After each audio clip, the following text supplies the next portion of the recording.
Tuloy namang tumataas ang bilang ng mga maagang nabubuntis. Kaya sa tulong ng pamahalaan ay dahil silang magpatupad ng ilang programang makatutulong sa mga kababaihan, lalo na sa kabataan. Yan ang ulat ni Bella Las Moras. 14 anyos nang mabuntis si Luz sa isang manliligaw na mas matanda sa kanya.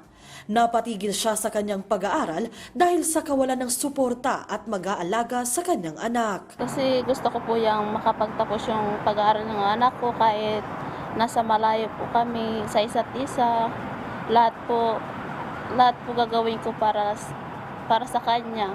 Kasama si Luz sa higit 150 kababaihan kada taon na maagang nabubuntis sa Pilipinas. Dahil dito, palalakasin pa ng administrasyon ang kampanya at gagawin ng urgent national priority ang adolescent pregnancy issue para mabigyan ang mga kabataan ng mas maginhawang kinabukasan.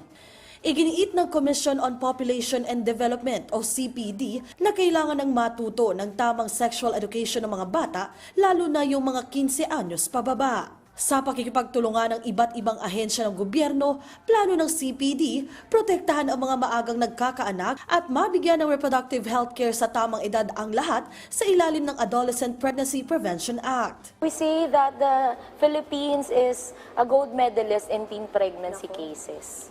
No? Kasi isa tayo sa mga pinakamataas. Nakakalungkot man isipin, pero ganyan ang reality na nangyayari sa ngayon, lalo na sa very young adolescents age 10 to 14. Kasama si Charissa Esparago, Mela Las Moras para sa Pambansang TV sa Bagong Pilipinas.